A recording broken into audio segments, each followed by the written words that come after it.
implementing, of course, and evaluating. So we'll use that as our theme when we get to our official discussion. Inshallah. All right, inshallah. Did you want to open up? Yes, let me open up with a Fatiha.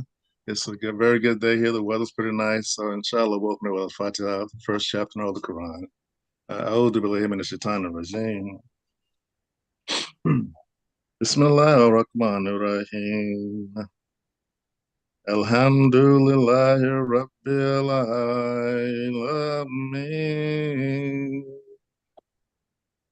الرحمن الرحيم مالك يوم الدين.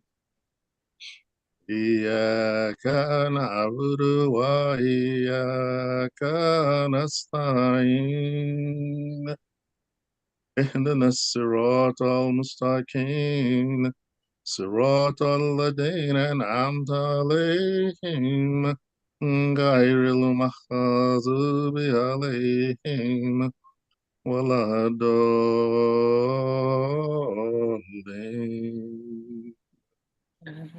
آمين. Ameen. Right. Alhamdulillah. So we have our illustrious Honorable Cheryl Sudduth with us. It is our tradition that we always open our program with a little icebreaker. So inshallah, our sisters have something for us to break the ice with on this pleasant 24th day of November 2025 for MAP5 program. Sister Cheryl. Hola, hola, hola, hola, hola. So, Ah, I have a question for you. You want me to break it with a pick or an axe? Ooh. What's your pleasure this morning? What you feeling like? What you feeling like? What you feeling like? How much ice we have going on this morning? There's been so much. So I really wanted to start today with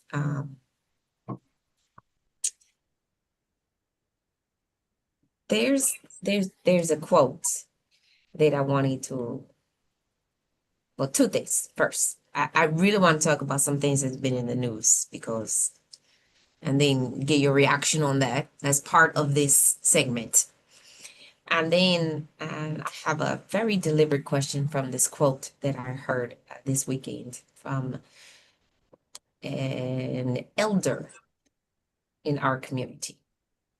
But I want to start with this one about, I know many of you probably weren't watching it, and I wasn't watching the show, but I've been watching the fallout from the show Miss Universe. I didn't even know And this universe was going on. yes, so Miss Universe is going on. Last week, there was the guy who bought Miss Universe from the current US president, occupant of the White House. He's Asian fellow. I can't remember which country, so I don't want to lie. But he bought it, and he was speaking to the young lady from Mexico, and he spoke in a really derogatory tone. He was talking down to her. It went viral, and so all of the contestants walked out. So she was really flustered and upset with how he was speaking to her. It's very sexist and very looking down. What's the word? Condescending. Yeah. Condescending.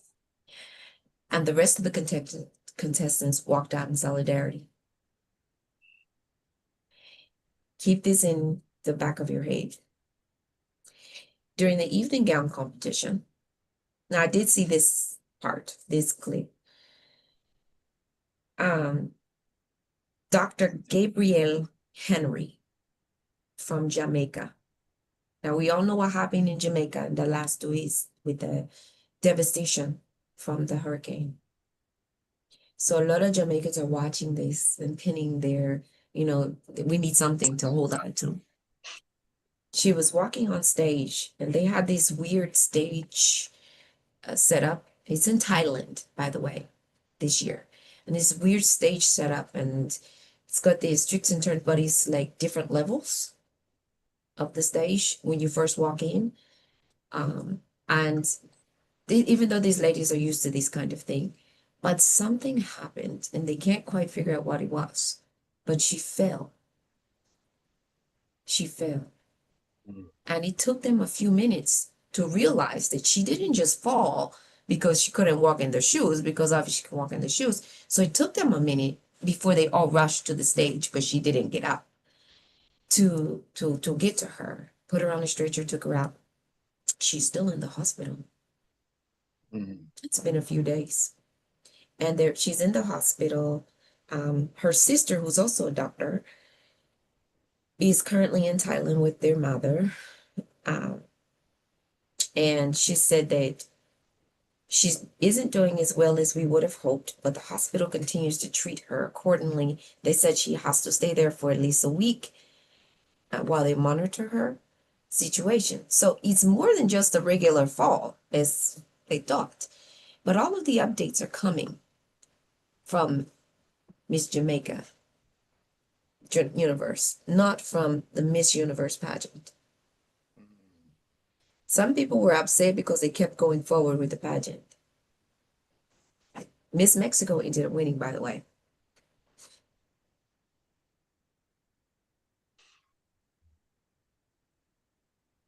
So what's your question? No, it's not even a question. I just want a Oh, okay. reflection. I just want a Oh. reflection. These are the news items. I got a couple more for you. Just news Okay. items. So did we bypass breaking that ice? Nope, Was this the part that's of coming. the ice? It's coming. This is part of it. Oh, This is part of it. okay, all right. These are like the things that are in the news that are just like hot button items. Because I got another one for you on slavery. Okay. So my reflection is I pray Allah for her full recovery and for patience for her family during this time. I know it must be very trying for them, for her to be ill and, well, I don't know what the condition is in Jamaica right now with their health system.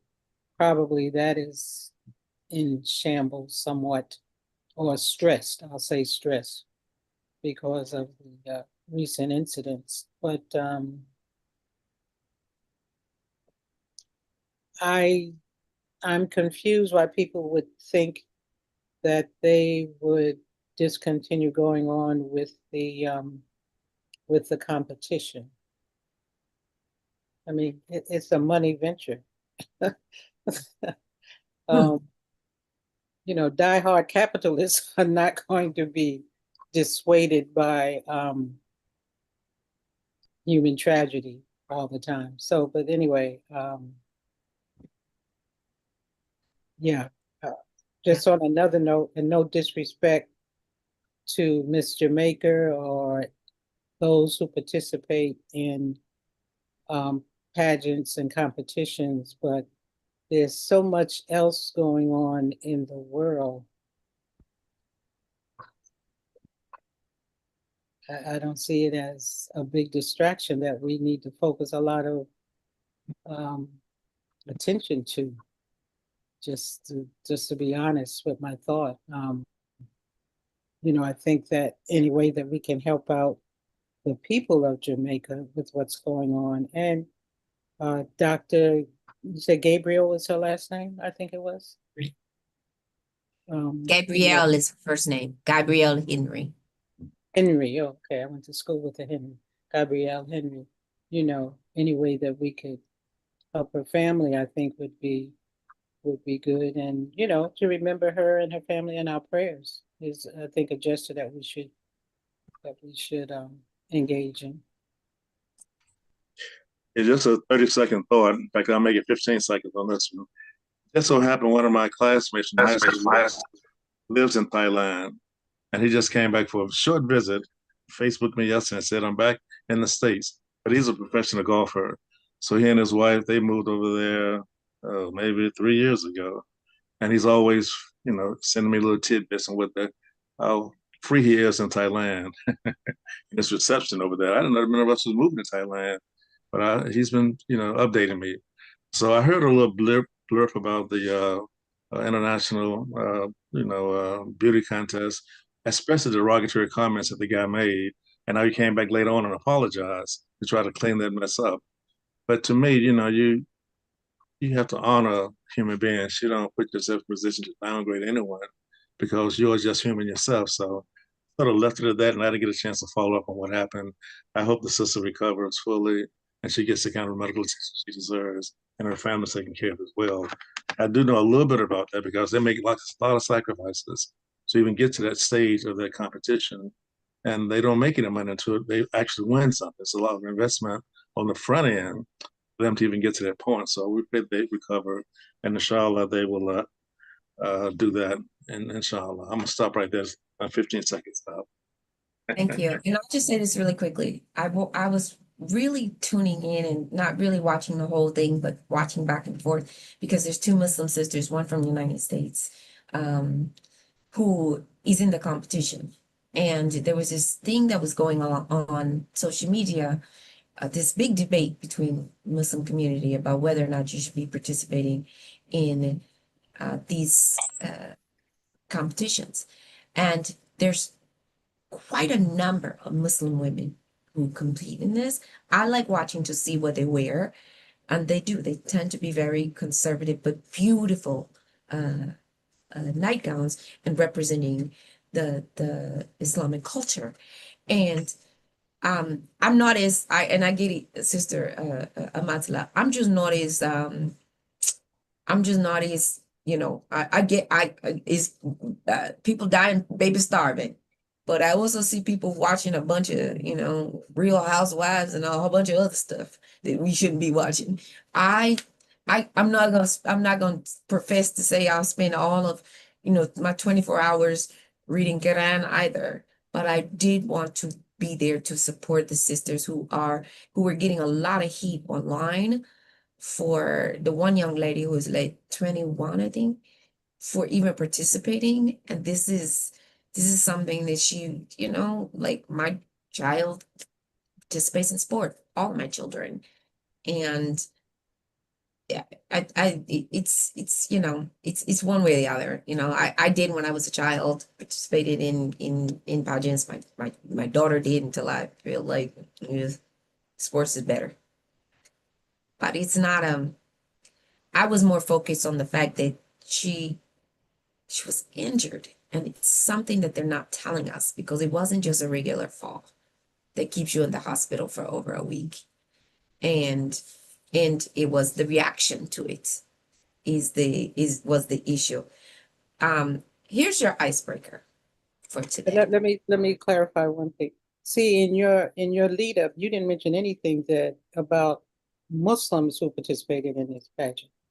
So I was finding it hard to get the connection. Oh, why I was watching it, why I was mentioning it? No. Yeah. Listen, I look at stuff that I probably wouldn't talk about on this program because it's not related to the material of this program. But I'm not trying to be the TV or the entertainment police by any means. But I was not aware, just like when I said in the beginning, I didn't even know Miss Universe was going on at this time. I didn't realize that you were bringing in the angle of the heat that the Muslim women had gotten for participation in this. Yeah. That's my method. Yes, that was, so I really wanted to see that dynamic, and it was like all over there. And they were actually, and they beautiful women, beautiful presentation. I love seeing the outfits that they wear, which then makes them stand out from everyone else. And also just the way they carry themselves and answer questions. It's really I had my daughter sit and watch it because I think that that's something that's just, it's really good for the community. Your question today is, I heard this quote. I'm not sure if you guys know who Beth Ann Hardison is. Beth Ann Hardison, so Michelle Obama has this new book out. That's talking about her fashion sense and everything she did when she was mostly first lady. And when she was doing it, she caught some heat. They said some things about her that was not real flattering. Remember when she had her arms out? That was like taboo. But now this one that we have now, she had more than her arms out in some pictures. But, you know, they said she was beautiful. And so Beth Ann Hardison was one of the first Black supermodels. She's a designer. She's a go-to for fashion in so-called Black Hollywood for a very long time. She is 83 now. You probably don't recognize her name, but you would recognize her photo or her work that she's done. These are way before the Naomi Campbells and the Tyra Banks and all of those, right? But you'll know her son. Her son is Kadeem Hardison. From different. Dwayne from Hey, Wayne, yes, Mhm. yes, from A Different World. yes. And he was cast because he used to come on the set all the time, and Debbie Allen saw him. Debbie Allen talks about her all the time. She used to do a lot of she was over a lot of production and costumes and everything else for a lot of those shows. Well, she made a comment on Michelle Obama's show, IMO, in my opinion, and she said Michelle asked her about growing older. It was her, Jane Fonda, and one other actress on the show. But her particular comment caught my attention. She said, what advice do you give about growing older gracefully? She said, you must maintain selfishness as you get older. I think you should start becoming selfish when you're 13, but definitely when you're older. Hmm. What say you about selfishness? I have my own, I've talked about this before, but why do you think about because we tend to look at selfishness in this negative light, and she's putting it in this different light. So the icebreaker for all of you is, tell me what you think about selfishness. This concept of selfishness. Hmm. Well, does selfishness have a positive concept? Because you I said think especially in the negative. Um, I said people usually look at it in a negative light. I can tell you from a positive point for myself, but I just want to know everybody else's thoughts about it. Well, just to cut it short, because I had someone to make a comment about the length of our icebreakers. I would say if by selfishness you mean that quality of consciousness or awareness of yourself leads to serving your better self and serving the better self of humanity, then I can accept what she's saying. But in the general common use of the word selfish, I think the natural reaction would be my natural reaction is to disagree with that. Hmm. So those are the two sides of the coin that I see in that statement. Well, I can offer 5 seconds on this one. I would think that there's a difference between selfishness and being self-centered, a big difference.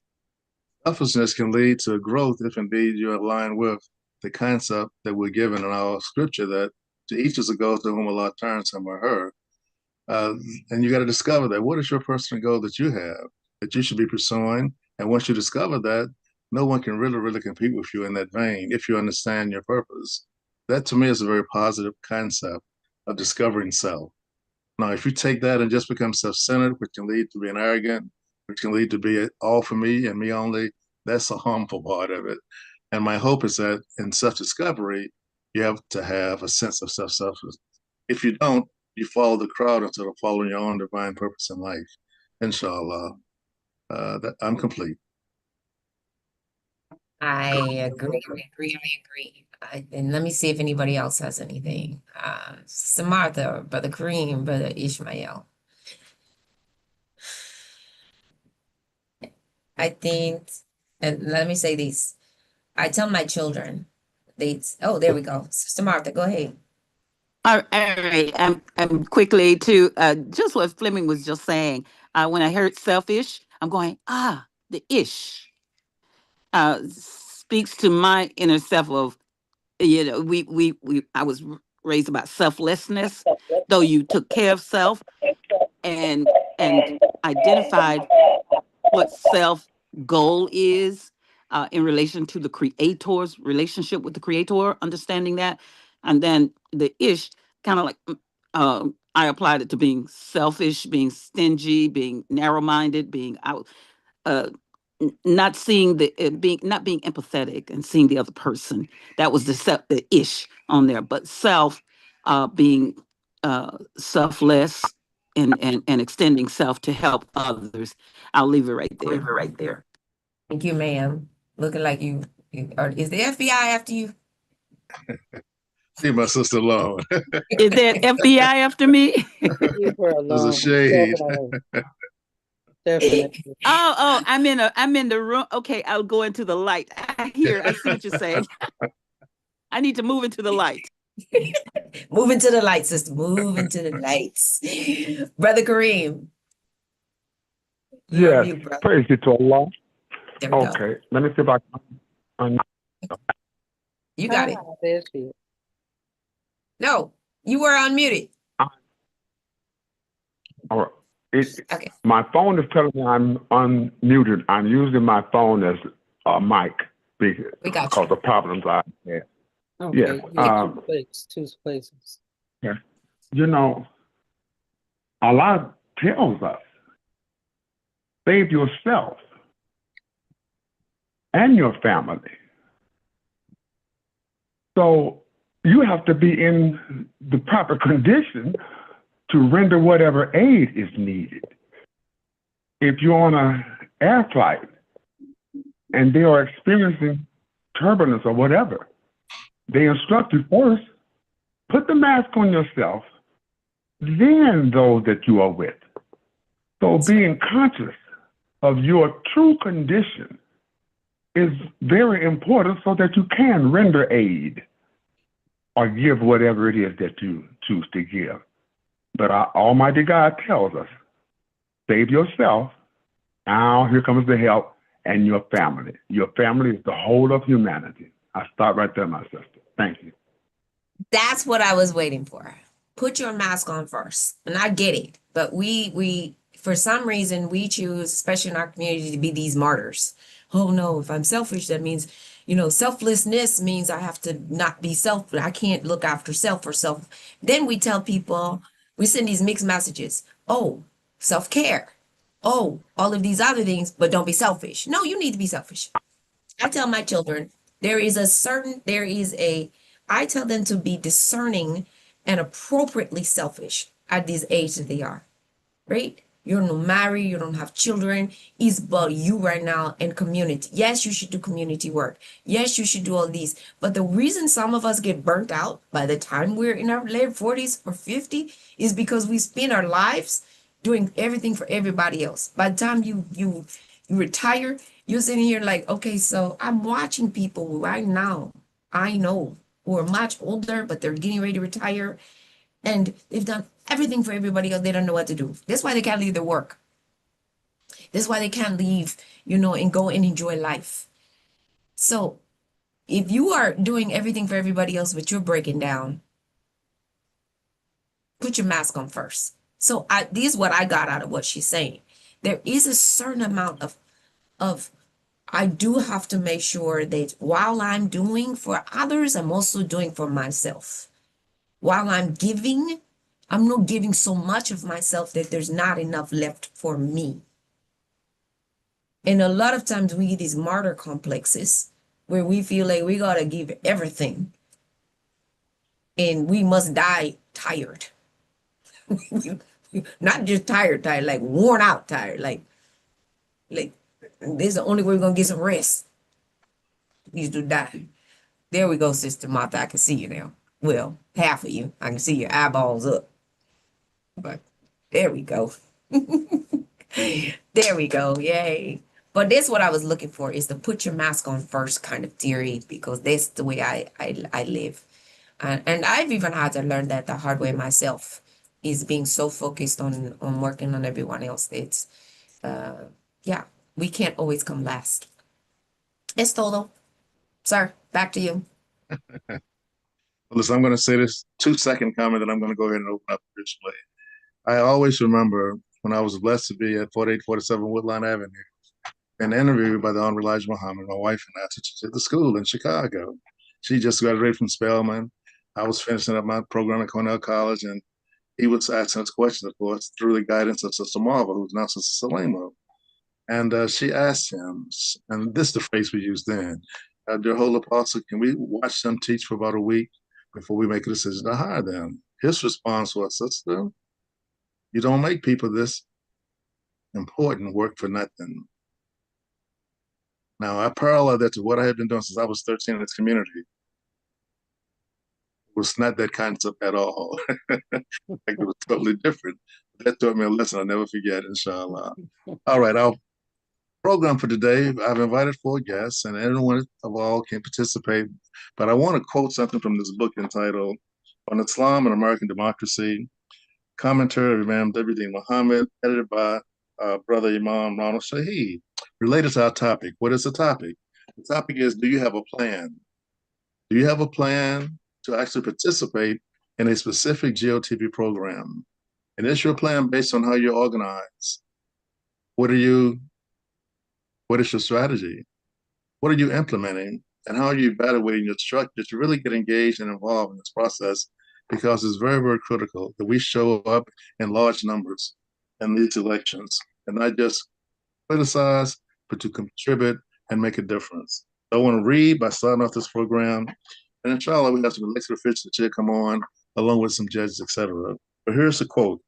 It's in the chapter entitled Sharing America's Freedom Space, chapter 3 in this book. It's on page 62. And it's 2 very short paragraphs that I think is very important to our discussion for today. Here's the first one. People avoiding responsibility and social order cannot be free. Let me repeat that. People avoiding responsibility and social order cannot be free. And the quote is this: people avoiding their responsibility in the social order cannot be free. You may act as though you're free. You may think as though you're free, but you cannot be truly free, not in a world made by man or any other world, in fact, if you are avoiding your own social responsibility. Freedom is a reward for hard work. In the wilds where animals are free, freedom is not protected. The survival of the fittest is the law, although individuals may, in thousands of years, away from that animal law. But that condition can form in the freedom space of those who go about careless, and the animal law will be their dead-end street. Freedom, the wilds had to be defeated. The first to be defeated were wild animals and unprincipled people. Heavy responsibility was carried by parents. That is how the world began rising as a civilized society. So in essence, we have to accept responsibility for the social order. We can't just give it to someone else. Finally, public has to have citizenship knowledge. I repeat, public has to have citizenship knowledge. And here's the quote. Neighbors were not able to go it alone. So the neighbors had to band together, working for the common interest. Laws were put in place, public land was developed, and schools were opened to have life assisted by practical knowledge. Make it to live through the raw, savage times, neighbors worked as a family of partners in the rise of civilization. In modern times, to know the reality of population surviving, have more citizenship knowledge is indispensable. They have to have citizenship knowledge. Life not understood cannot be vouchsafed and cannot get protection under the law. So the main point behind these two quotes are, as I said, people avoiding responsibility and social order cannot be free, and public has to have citizenship knowledge. And on our program, we've been doing this for some time, promoting civic engagement, advocating for civic responsibility in education, and that's sort of been our drumbeat for MAP5. Even though we have other issues that come up, the core of it all centers around those two things. So today I want to raise a question. What is our plan, or what is your plan to engage yourself in accepting some responsibility for these upcoming elections? How are you organized? What is your strategy? What are you implementing? And how are you evaluating your results? And I'm putting this on the individual today and not on the collective, because we have to accept individual responsibility behind these very, very major issues. And I highly recommend, if you don't have the book on Islam and American democracy, I encourage you to get a copy of this book. Very important. The other issue I wanted to bring to your attention before we get into a specific discussion, I was reading Thomas Jefferson's Holy Quran book the other day. I didn't realize that he bought 2 volumes of the Holy Quran 11 years before he helped draft up the Declaration of Independence. Let me repeat that. He bought 2 copies of the Holy Quran 11 years before he wrote the Declaration of Independence, so he wrote before the people. There were actually 5 people involved in writing that document. He was just the most well-known one and one of the best writers, but he was not alone. There was a committee doing that. But his understanding of some of the tenets of Islam was very germane to some of the concepts in the Declaration of Independence. I've heard several Imams make the mistake. It's a common mistake. That concept of we the people, in order to form a more perfect union, that's the preamble. But the Declaration of Independence is the one that's most quoted and sometimes misnamed as being a part of the Constitution. And that one says, basically, we hold these truths to be self-evident, that all men are created equal, endowed by their creator with certain inalienable rights, that among those rights are life, liberty, and the pursuit of happiness. That's from the Declaration of Independence. And we know that preceded, of course, the U.S. Constitution. That was a foundation. And if you read that document very carefully, brothers and sisters, you'll see 33 charges against old King George, justifying going to war against him to establish an independent country away from the Kingdom of Great Britain, the biggest empire in the world at that time. And I'll say that for another time to go through some of that, inshallah. So what are we doing? What is our plan? First step number 1. Are you officially registered to vote? And why am I bringing that up? Because many states now and many counties are decreasing the vote numbers on this simple principle.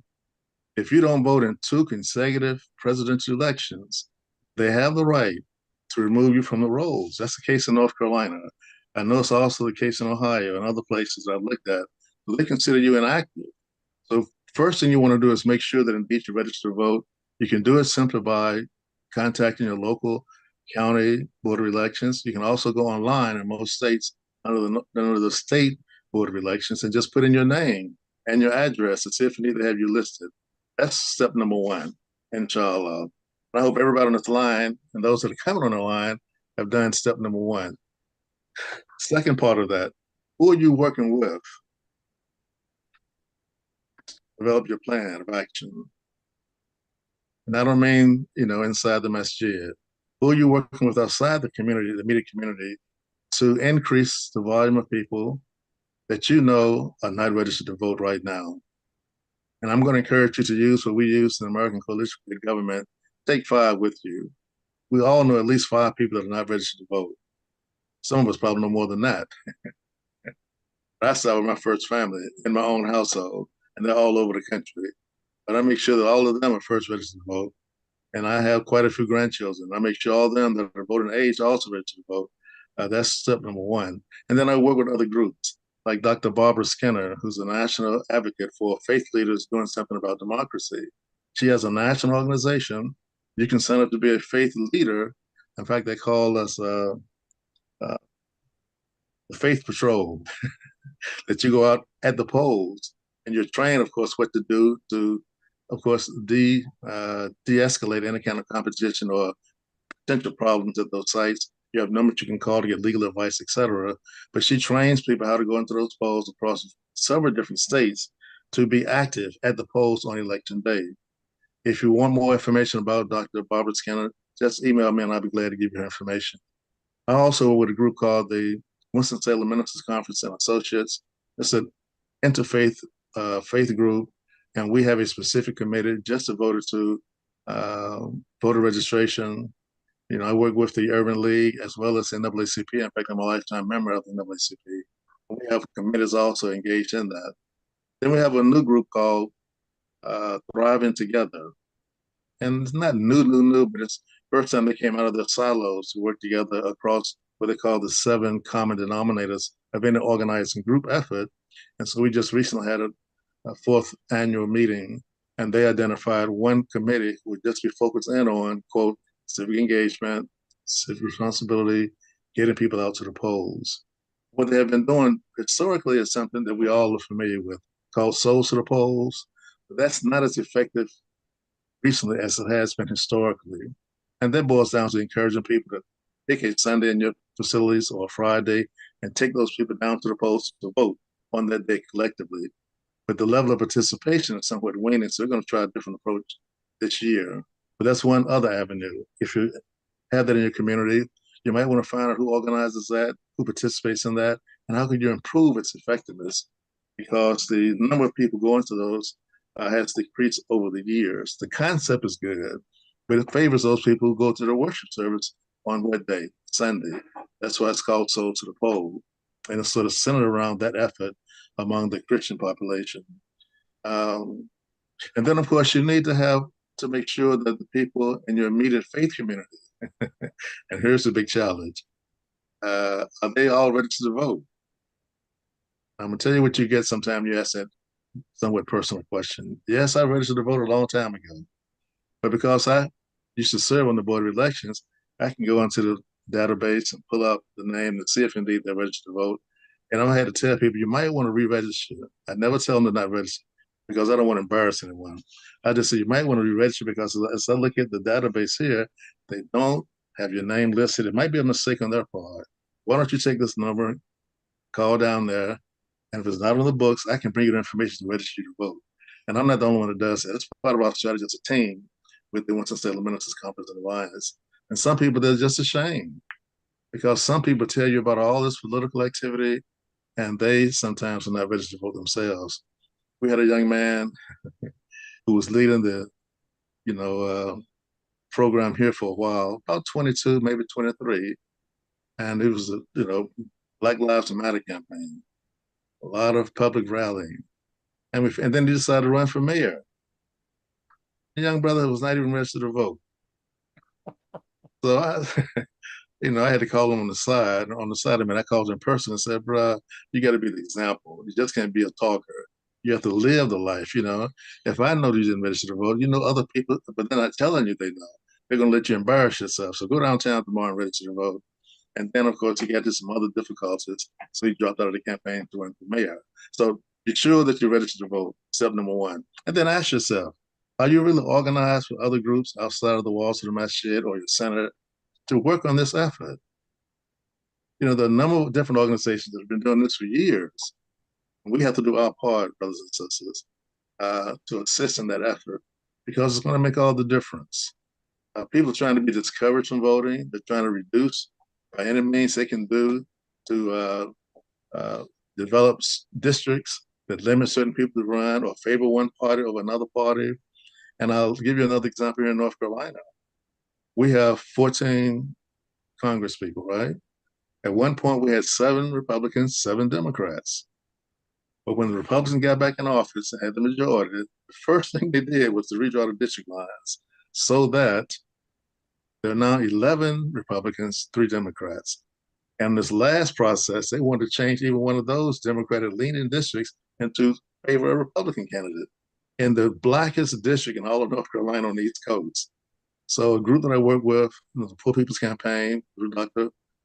Barber, I'm on this North Carolina, coordinating committee.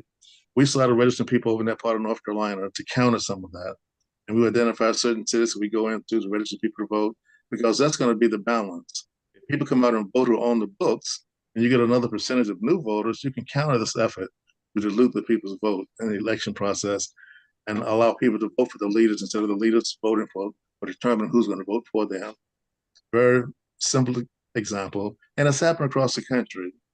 I was encouraged to see that indeed a judge in Texas has sort of put the brakes on that effort of establishing 5 districts specifically designed to put, a certain party in office over another party that was spearheaded by the current leader in the White House, whose name I refuse to say. That's a personal privilege. All right, so we first look at ourselves, how we organize. That's a very specific question. I hope you have an answer for it. If you don't, take the time and write down a few things that you like to do to better organize yourself to be more effective. Number 2, what is your strategy? What works and what does not work in your previous efforts? At one point, we had a very strong faith rallying call. In fact, my earliest members' involvement at one point of people getting engaged in the civil rights movement happened in a lot of the churches. That was a faith base that drew a lot of people in, because at that point you had people attending our houses of faith. Unfortunately, that's not the case today. I'm on a lot of interfaith committees, and they have a large problem with people aging, many of the congregations. The young people simply are not there in large numbers like it used to be. So if you want to impact the social order with a specific plan, you really got to rethink your strategy. You got to really rethink it. The greatest number of voters in North Carolina, believe it or not, are independent voters at the register. So what are we saying to them to encourage them to go out to vote? How are we going to engage them to see what we see when it comes to quality of life issues? We can't rely on the old methods, brothers and sisters. It's got to be, quote, a new school of thinking to get some new results. The old cliche said, if you want to get new results, you can't do the same thing over and over and over again, because you only get the same old results. So think through your strategy. Work with people who have perhaps a different way of doing things that you can agree to. Maybe you can expand their horizons and they can expand yours to get better results. Excuse me. Off. Yeah. All right. So the third part of that, what are you implementing today as an individual to impact this process? Are you working with other people? Are you engaging your network to get involved on this very, very important effort? Are you having any kind of educational forums or discussions? Do you ever survey your community to see exactly what their concerns are before you present yourself as a speaker of those concerns? I'll give you one small example. I was asked to go over to Greensboro to see Senator Tillis to spearhead one of the many meetings we have in North Carolina for the Poor People's Campaign. So I was asked to organize, not far from NC State University, his office, but his office is hidden inside of a medical center. I said, this guy really is hiding here, boy. You got to go in a medical center, go down the hall, around the corner, just to find his office, over there in Greensboro. So I said, this has got to be intentional, So I checked with the authorities when it came to, doing, campaigns and rallies. And they said, yeah, we have a lot of rallies, but you can't have anything right in front of this building. You got to go across the street. And across the street, there's a big park. They're doing not a real public park, but it's part of an expansion of the park they're doing. Even that park belongs to, I found out, a shopping center complex, diagonal across from his office. So where do we have to have our rally at? On the sidewalk in front of the park. Enough people showed up, and we were very effective. And the idea then was to have your rally, then go to his office and deliver specific concerns, and have him to make a commitment, and then to have a prayer session with his office members. That was the objective, and it was done by the grace of Allah successfully. But that allowed us to sort of meet. Some people came we had never worked before. Some came down from Mount Airy, North Carolina, which is up in the mountains, etc. Some had different experiences. They were there for the first time. But it allowed us all to expand our relationships with other people. And that small example of how you can implement something that will cause your reach to expand. As I said, we can't do the same thing to get different results, That by definition is how to define, I think, insanity. Take that as a joke, please. All right. And then the next item, of course, we want to look at is, excuse me, how do we evaluate what we do? You know, we got an organizational question, we got a strategy, we want to implement something, but then what do we really do to evaluate how effective we are? Do we do any kind of analysis? Do we sit down and say, all right, then we did this, this is the results that we got. We did that, here's the results that we got. How can we improve our effectiveness on the next go round? Because life is a continuous process and you should be learning something new. If it didn't work, then you go back to the drawing board and you say, all right, how can we improve this effort? Who can we include the next time? What mistakes did we make? And just be honest with your assessment, because nothing's going to come out perfect no matter what you're working with. You're sort of reaching toward the goal, but you never really reach the goal until you really, I would say, your personal destiny. So you're always improving, inshallah, as you work on your evaluation. But have that in place. How do you evaluate your effectiveness? And unfortunately, some of us who do programs, we don't take the time to assess from the people who participate how effective they thought the program was. And that's just a part of good organizational structure. So organize, strategize, implement, and evaluate. And I think that gives you a working tool to develop a very effective Get the Vote campaign. I'm going to pause there for questions, and I'm hoping that we'll have some other people to come on that I have invited as my special guests. I'll entertain questions at this point before we go any further, or comments for that matter. I open up the lines for comments or questions.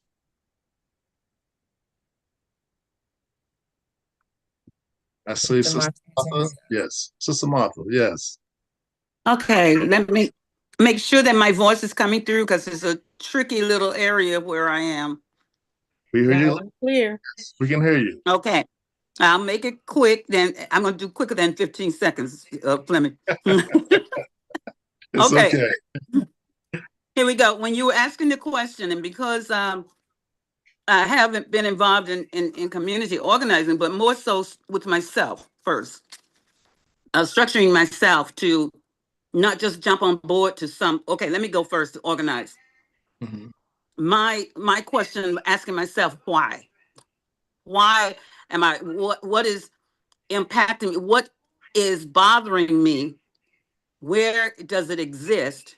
And this is in my head. And how can I make an impact on change, making a change for the better?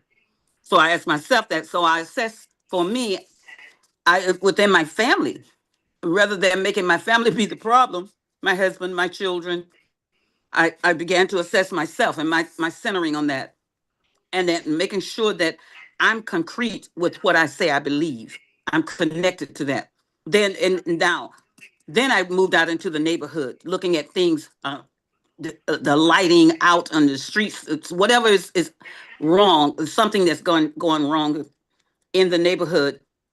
Connecting with now strategy. What worked was connecting with others who had the same mindset, even if it was just on going out 2 o'clock in the morning and seeing what pole lights were working, whatever it took. Mm-hmm. Working with those that really saw that and being a part of the neighborhood association or part of the neighborhood groups or whatever, being a part of it, not as a know-it-all, but being a part of it. Go in, listen, see how it's constructed, and see what if that sets into the picture of what you want to do. And then what wasn't working, there was no assessment. Mm. There was no assessment to determine. It was just some left unanswered things that bothered people. And then the implementation, we connected with the city hall. But first we had to continue to study, define the words. We realized we were saying a lot of the same things, but we had different interpretations of what we really meant. Defining the words, making sure that we really were saying exactly what we want to say. And if there was a difference of understanding, find out what that difference is so that you can definitely work on the same, apply the same energy to what you're wanting to apply it to, and not on somebody else's misinformation or misinterpretation. And, there's a So anyway, just define the words in order to, and then the social connections that are already in operations. So, or people who are already organized, and then assess them. So that's the evaluation on the end of evaluate myself, my connections, and evaluate what was the outcome. Did it reach the goal fully, partly? How? I'll stop right there. Thank you very much. Very insightful. Anyone else?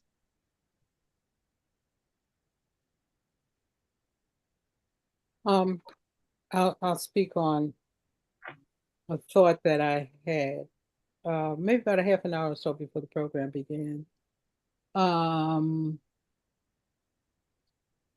You mentioned people checking to see that if they're enrolled. Also, it's important with that, you can be enrolled today and tomorrow be kicked off the roll. So it's important before the deadline that you can register, that you check again to make sure that your name hasn't been enrolled. And I would think that for Muslims, it might be a challenge for us because of recent gains that Muslims who have run for office have attained. I think that a lot more focus in this midterm is going to be put on the Muslim, so-called Muslim vote or identity politic vote of the Muslim community.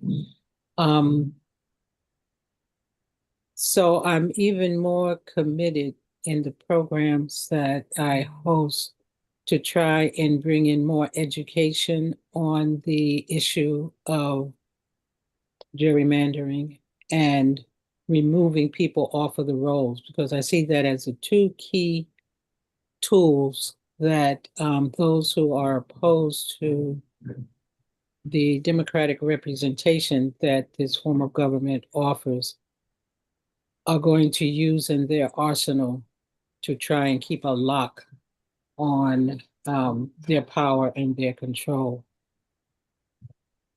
So what I plan to do, I was thinking about this morning, I'm going to try, I have some high profile people that I want to connect with. The ones that I want to connect with, I don't know them personally, but I'm going to use the concept of that 6 degrees of separation. I probably know at least one person that knows someone that knows someone that knows someone to get to the people that I want to get to. So I'm going to spend time trying to make those connections so that in the programming that I bring to MAP5, that we'll be looking at gerrymandering, that we'll be looking at removing people from the voter rolls, and looking for strategies and educating people on strategies and techniques that can be used to counteract the action of the folks who are against us in ensuring that we have fair, free elections that are not designed or pinned down to keep the minority in power, because they are the true minority. So that's what I intend to do, inshallah.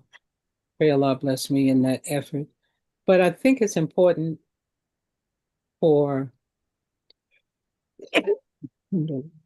us to, and I'm going to take on this too, hold myself accountable, to do better PR and public relations and communications to bring more people to this platform. Because as I look at the participants today, it's the choir, we're preaching to the choir. So I want to see us get out and expand. And it might mean that MAP5 has to go on the road, or, expand our thinking, Fleming and Cheryl and myself. And where do we present MAP5? Maybe we have to be on a college campus. Maybe we have to be, at a sorority meeting or a fraternity meeting. I don't know. We got to we have to get, inshallah, more of the young folks who are focused in on the importance of doing this, of getting out to vote and actually voting. I think about the success of Obama campaigns, and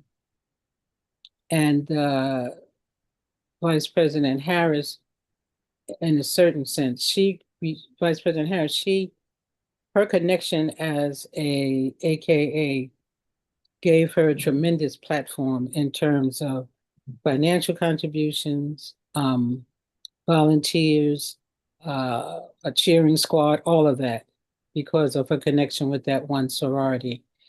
Because those sorors identified with her. This is our sister. This is one of us, you know. So it was a promotion of a brand. And we may not have that in the candidates that come forth in the midterm. So we have to look at that. I think the natural partner with get out to vote is vote for who? Who is the candidate? I think we need to start looking at candidates early along in the process so that when we go to get out to vote, that we are committed to the people that we're asking people to get out to vote to, and not just, oh, he's a Democrat, she's a Republican, you know, oh, he's independent, oh, this is a third part, you know, that we really examine the candidates. So maybe in our programming, we need to reach out to potential candidates in different venues, you know, who's running in North Carolina, who's running in California, what are they running for, you know?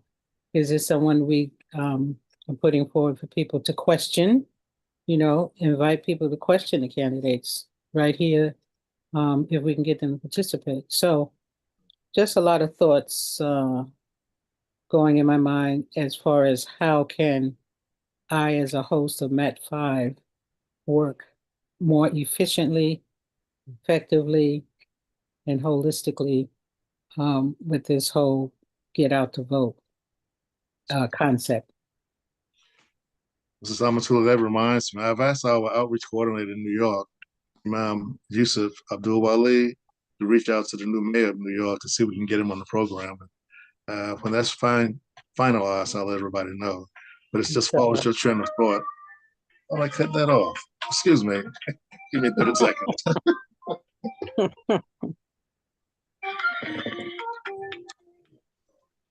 You really want to get through. Okay. Yes, yes, my God. But on that same vein, you're exactly correct. You know, we want to encourage people who run for office who have access to this platform if we think it's of benefit to the community. And even if we don't, just give people a chance to question them based on a specific platform.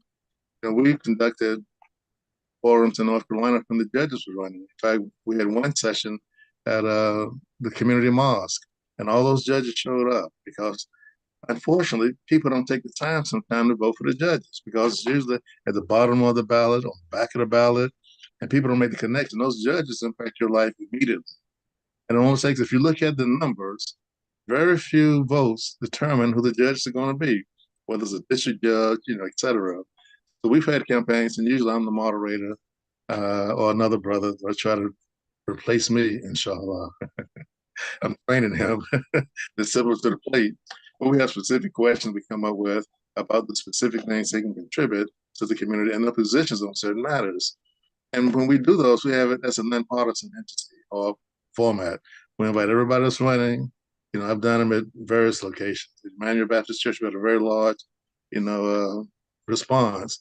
All the Republicans showed up. Well, not all. 4 out of 5 showed up. All the Democrats showed up. One of the Green parties showed up. A Libertarian showed up.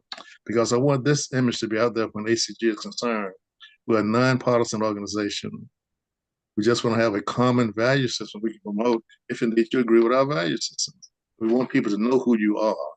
And I've been doing that for a number of years. But like I said, I'm trying to get some people with less gray hair than mine to come on board to continue this journey.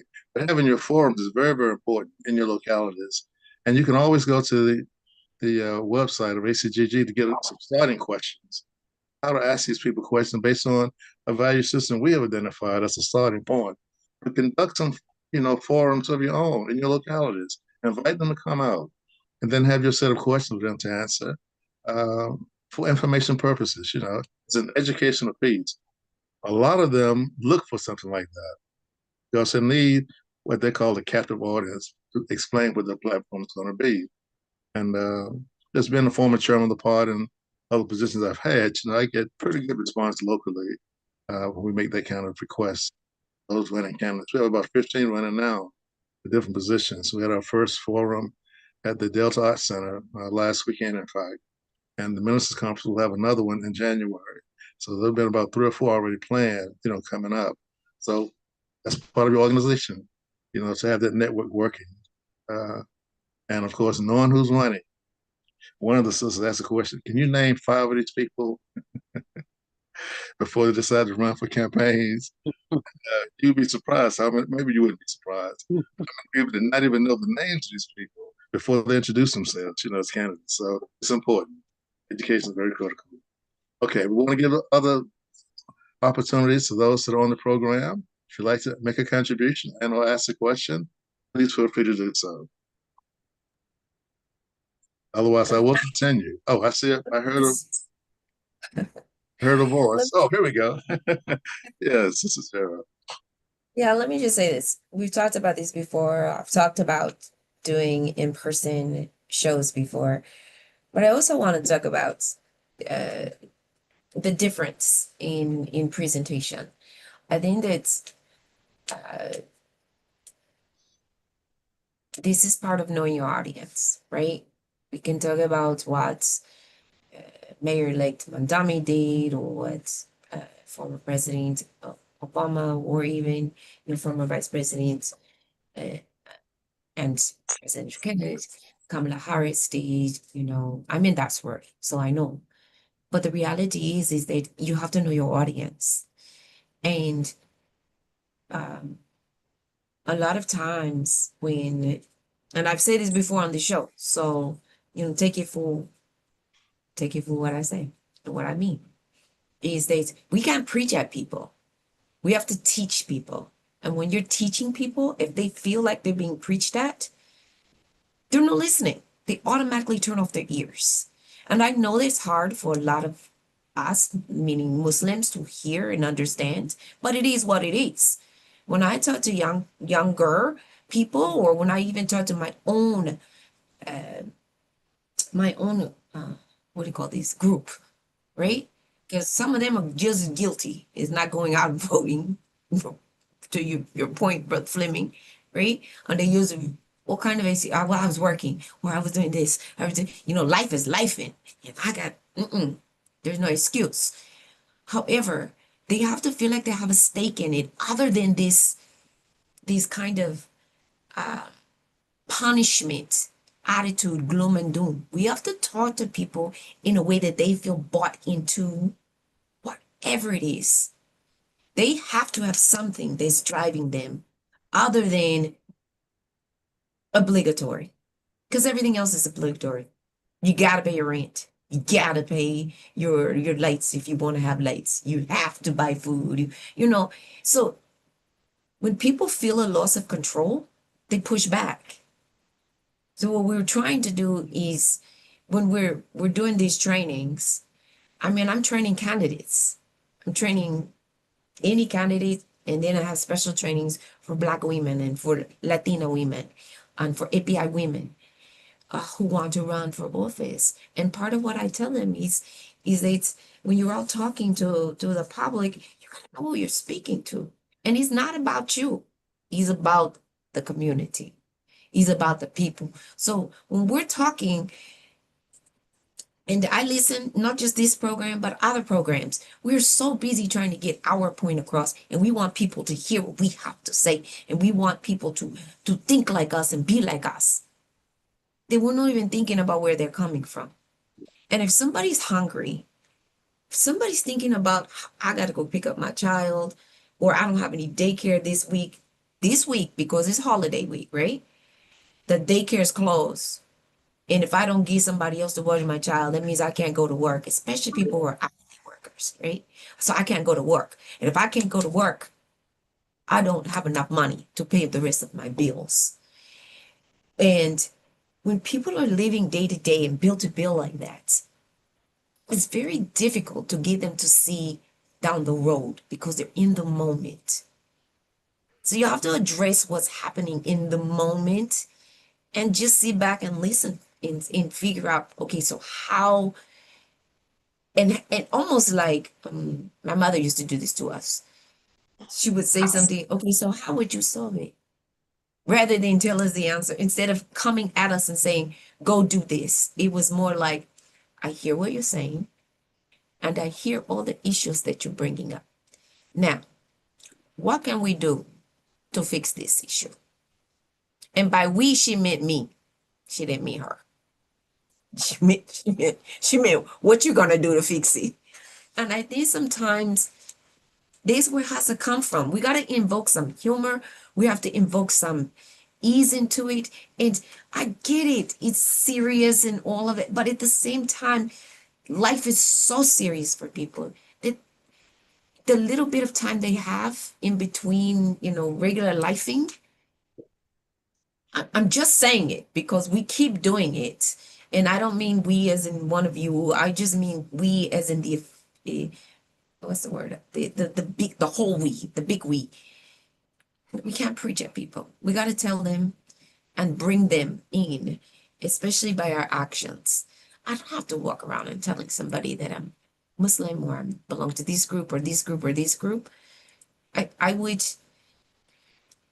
be prayerful that my actions speak for me. And if they don't, then they weren't looking anyway. And it's okay. But I think that there's another way.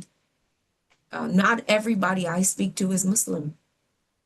Not everybody I speak to is Christian. As Brother Fleming knows, I'm on the Interfaith Council. And I think that sometimes, I'm speaking to voters. I'm speaking to community members, potential voters, and I want to hear what they have to say. So when I hold a town hall, todos silencia de mí. I'm quiet so I can hear what they have to say. And then if they ask a question, then I will answer. But mostly it's listening, is listening, is Yes. listening. Now, in that I regard, think the challenge, things can I like, say something for me? yes, I hear what you're saying, Cheryl, very and quick, it's good. very The quickly. challenge is getting the audience there. I think that's a big problem that we're not really looking at. You got to get the seats. What they say in entertainment, you got to get the butts in the seats to be able to listen. Yeah, And one of the that's things that what I admire about what the Poor People's Campaign does, they always have what they call impact presenters, meaning what? Mhm.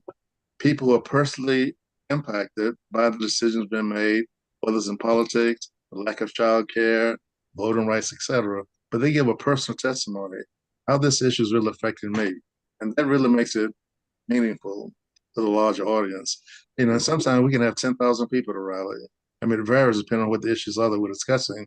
But at every rally we specifically have as a part of the agenda impacted people making presentations. And some people just say two sentences.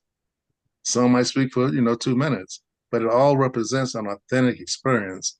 And in fact, today, as I said earlier, I was supposed to be down in Raleigh, and I was going to take the program to Raleigh, but it's so much noise in the background of those rallies. You have to really find somewhere quiet to do, an effective MAP program. And so I said, well, maybe at one point we can do something different. But by all means, I concur that we need to sometimes get out of our comfort zone to take it out into the community. One last thing, and then I'll open it up for anyone else who wants to comment.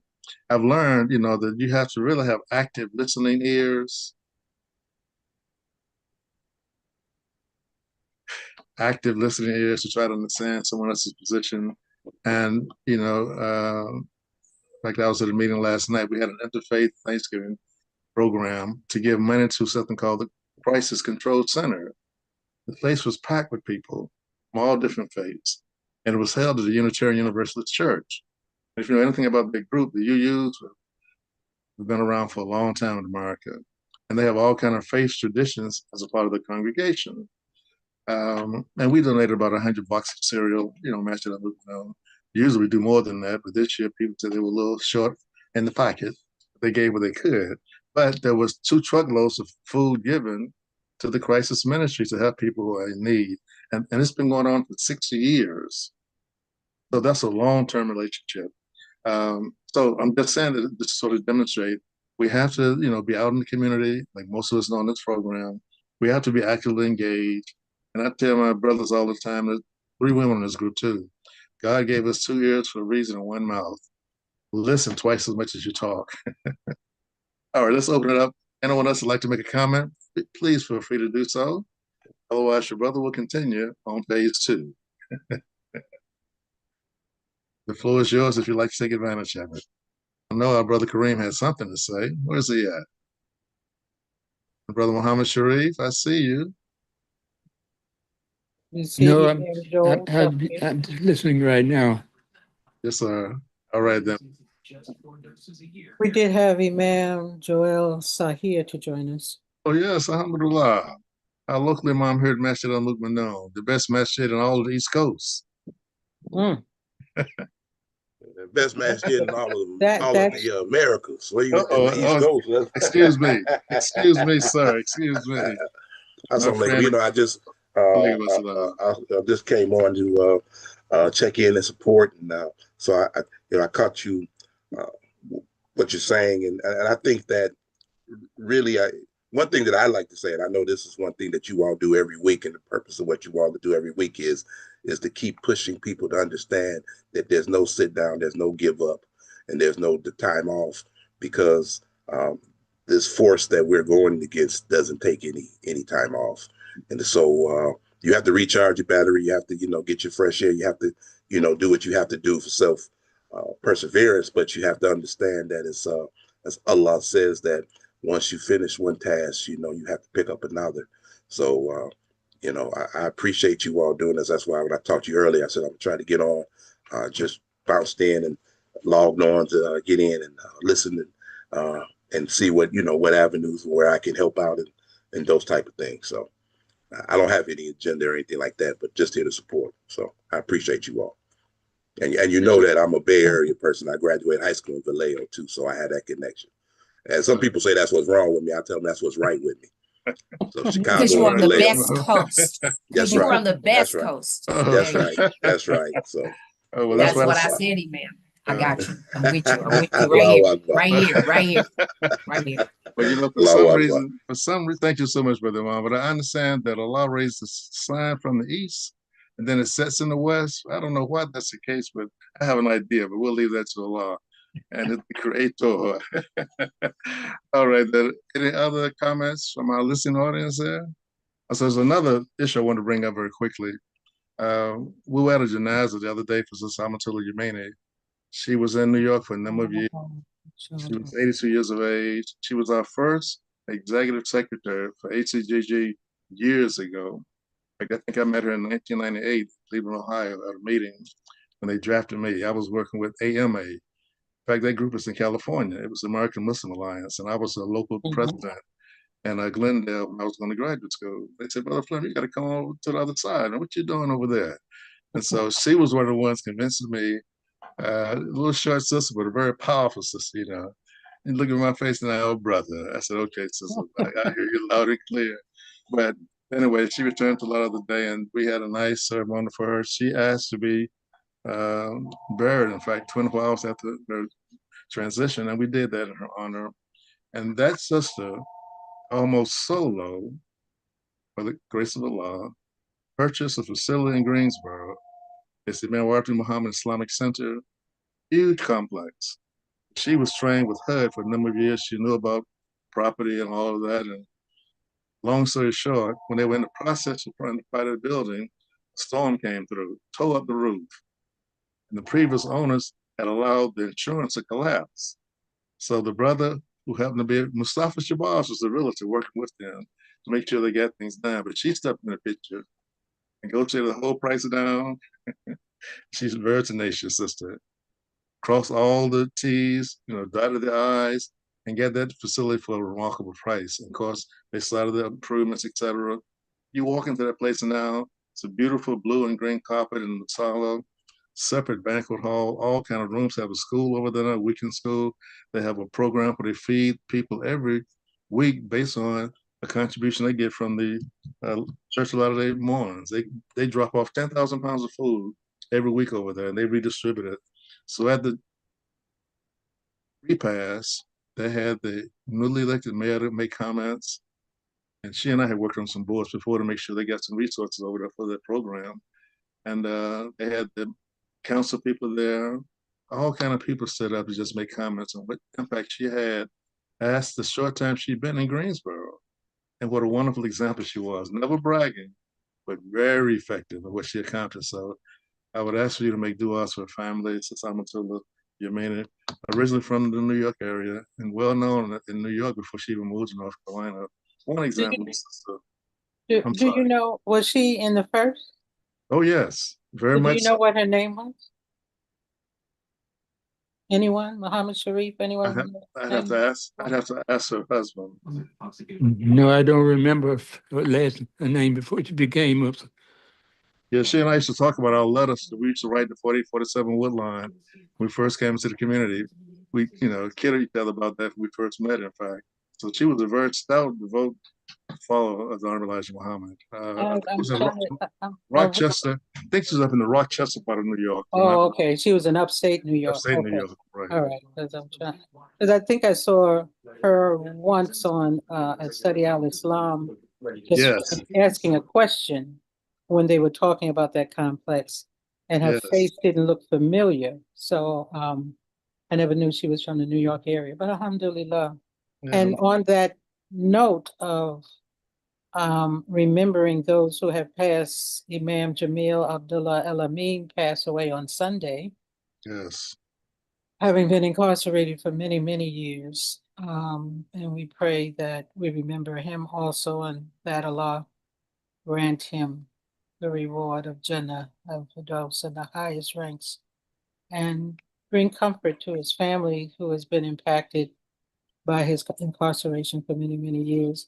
I thought about when my husband told me that he had passed, because when we made Hajj in 95, he wasn't in our group that we were traveling with, but we ended up in the same tent and, facilities there during the Hajj, which was interesting to me because I can remember as a high school and college student admiring him, because H. Rap Brown was, the firebrand of SNCC and the Panthers.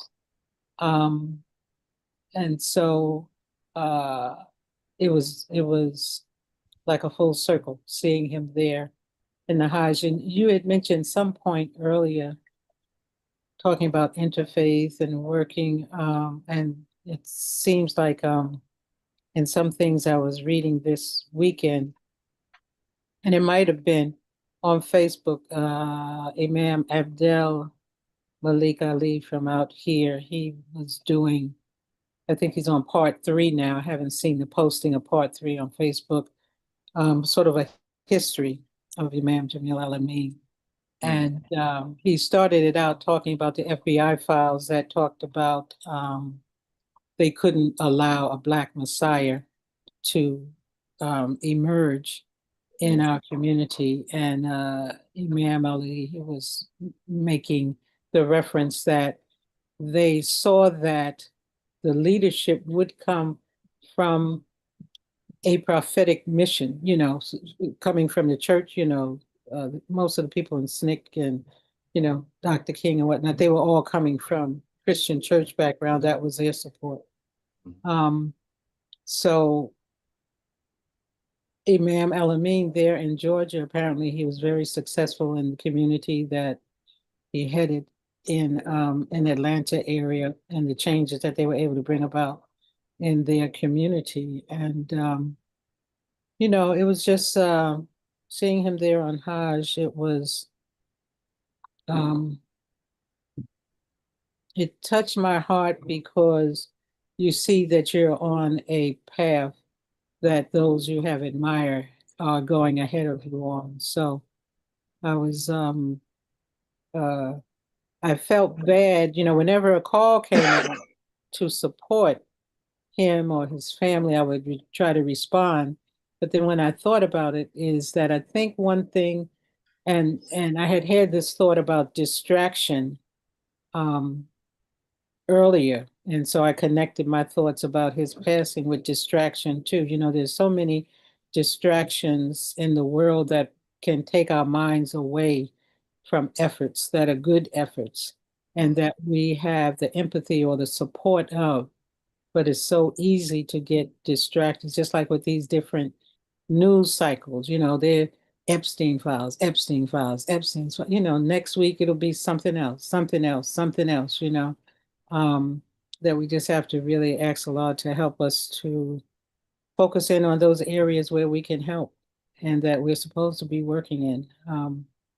And I hope people will not forget what's going on in Gaza, because Gaza and the West Bank is just as inflamed. The Palestinians, I know people are sick of me saying it, but I'm going to keep on saying it and keep on bringing that issue up, that there is no true peace agreement there, because the Israelis have killed innocent women and children over the 300 mark since that so-called peace agreement was. And maybe inshallah one day I'll bring up this whole plan, which is really a big gentrification plan that Trump has designed for that area, for his benefit and Netanyahu's benefit. But I digress. But let's remember Imam Jamil El-Amin. Yes. And Yeah, Sister brother. Yemeni, and Yes. Sister Fitra, who is ill. She was, Imam Talib posted on Facebook that she was hospitalized. So we want to remember her and her good works and keep supporting Study Al-Islam, make donations so that the program can continue. And Sister Marcia is doing an excellent job continuing the effort of Study Al-Islam. We pray Allah will bless her and the young people in their effort to support this Study Al-Islam. We all need it, young and old, inshallah. Yeah, we were making the comments about H. Rap Brown, as we used to call her, brother. He and who used to be called Leroy Jones, who became Amir Baraka, and Stokely Carmichael. And at one point, I was the one who would stand up and do poems. At one early part of my life, when I was going to college, I was the guy who'd sit up and try to fire people up. That was my 3/4 length dashiki and a skull cap and my sandals. You can imagine that. In Iowa, of all places, to go to college. But I used to Cornell, Salima's son, her older son went to Cornell. I didn't realize that. Yeah, wow, yeah. boy. Yeah. I went back out there 50 years later this year for the first time since I graduated. But we used to recite a lot of that stuff when I was, a student there back in the day. And in fact, we had a publication called the Masato Magazine. That came from the African American Society of Cornell College. Give you a reference. 17 of us on the campus. We had our own separate place, our own tutoring services. Separate but equal. Yes, on top of a hill. Oh my God, it brings back some memories there. All right, I digress myself there for a minute there, but we appreciate everyone's comments so far, and I want to give other people an opportunity to say something they'd like to, because there's some other elements just I'd like for us to discuss for a few minutes. Anyone else would like to make a comment? We're going to open the floor one more time here. For those that may have not gotten it the first time. Yes, Martin Nylander. Okay. Alaikum assalam. I want to share may I share my screen a moment? Yes, ma'am. Okay. All right. Real quick here. When you mentioned dashiki, not necessarily dashiki, but this was from my days of entering into the Nation of Islam and coming out from and that was a movement forward. If you can see, could you all see that? No, we can't see. Not yet. Did you see that? But we only see Okay. your picture. Okay.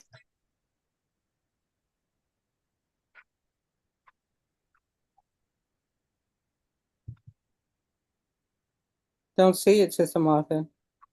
Okay, now you're sharing. Okay, now you're sharing. Okay. But we don't see any picture yet.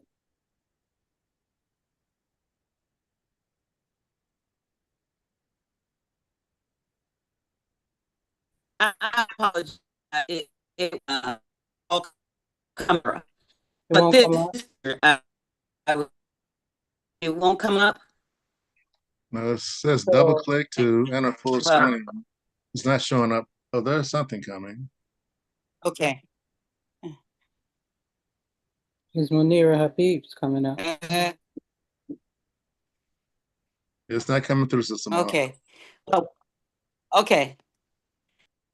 It won't interfere more time. Maybe it wasn't meant to be. But those dashiki days and the afro was my baby. And I didn't know much about name-wise about SNCC and other programs, but Florida, we got the tail end.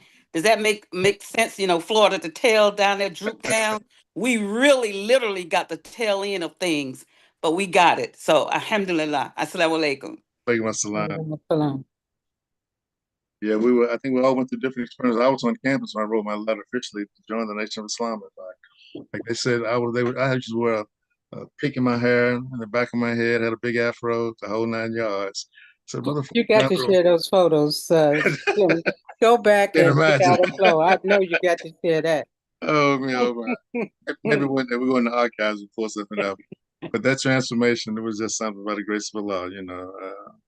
And then I had, believe it or not, because I was service president for the African American Society, I had Dr. Shabazz come speak to the students out there. Dr. Lonnie Shabazz one time. Lonnie Shabazz? Yes, yeah, he was one of my guest speakers. And then I had the comedian Dick Gregory. He even stayed with me because I had my own apartment in one of the dorms when I became the director, student director. That's good memories going back a few years there. Actually, a few decades. But back to our assignment for today. Remember the methodology we talked about in terms of just organizing. Ask yourself how you organize. What is your strategy? You know, what are you implementing? And how are you evaluating what you're doing? Just a process that I think makes a big difference in your effectiveness in the community. Beyond even securing a GOTV plan or get out the vote plan, they can also be applied to your organizational structure. And I've used it in different, arenas outside of the Islamic community, and put post-it board on the board and let people just think about it and write down responses, and then put it all together for them to take with them for phase 2, which is actually identifying what you're going to do as a strategy, identifying how you're going to organize yourselves, identifying what are you going to do to implement, and what are the tools you're going to use to evaluate what you're doing. So it helps, inshallah, brothers and sisters, and all those capacities. Because we know we have these elections coming up, and we know there's an attempt specifically to discourage people from participating with all these different designs. If it's 100 executive orders coming down from the White House, or some state governor trying to abide by his orders from, number 47, or on your local level, someone deciding to run for an office because they've been encouraged by a certain group to run, to continue the same insanity we have currently as a toxic environment in the political arena. We have to be aware of those things. And for those that may not have had a chance to look at the book, Thomas Jefferson's Holy Quran, I'm going to really put a plug in, because that book gives you a good idea of the thinking during that time, because she does a good job researching why was Thomas Jefferson even interested in reading the Holy Quran. Because they didn't even think there were Muslims in the country at that point. They were imagining if Muslims came, not just Thomas Jefferson, but also George Washington. And their deists, we won't go into what that means, but they had a lot of knowledge on universal history, different places around the world. But the most studious one was indeed Thomas Jefferson. And if you get a chance to go to Washington, D.C. and go into the Library of Congress, he has a personal library in there. You can go in there and pull down his books. You do it through a digital computer. Even the Holy Quran that our brother Elliot, first congressperson, used it to take his oath of office. Keith Ellison? Keith Ellison, right. And so I encourage you, because whenever I go to DC, I try to get to the Library of Congress, still away from that other stuff, because it's such a good place to think. And there's so much there to, encourage you to think. So get your library card to go to the Library of Congress. It's easy to do. You just got to take a little picture and walk about 10 miles, come back to have access to that information. But it's a wonderful place to go into. It just stimulates your thinking once you walk into the building. There's so much history as well, brothers and sisters. So bottom line, it's on us to take responsibility, to accept more social responsibility. I really like that reference that I gave you from the book on Islam and American democracy. We can't push this off to someone else. We have to accept our social responsibility to create the kind of environment we like to see. And you can't do that in solos. You have to do that in conjunction with other organizations with a similar value system, for common good. And in the community I live in, we had to go downtown to make an appeal to the councilman about 3 weeks ago, because we wanted to put some bumps. I call them bumps. They're really some things you put in the road to slow down the traffic. There was a new development that came up on the other side of our development with 125 houses, with only one exit in, one exit out. So you can imagine the additional traffic that would create. This is like an old bedroom kind of suburban area. So we went downtown to express our concerns, and they asked me to represent the community. So they received us, and they gave us the people to contact to make sure we get the virtual survey done to get 7% of the people to agree that they want that in the community. So we're in the process of doing that. And some other little issues we're trying to make sure we have on every block, watch program like we used to have a long time ago, community watch programs. Because of more people, you have more activities and more possibilities of things not going the way they have been going. So it's just been alert to your community needs, your neighborly needs, etc. So taking that responsibility and then trying to do something about it to improve it, inshallah. So accept that social responsibility. It's not going to get done by just wishful thinking. Don't take that the wrong way. It requires some action and some energy and some prayer to support your energy in the context. Okay. Last opportunity for you to say something. Otherwise, I'm going to do some more reading. Martha Nyla here again. Martha Nyla.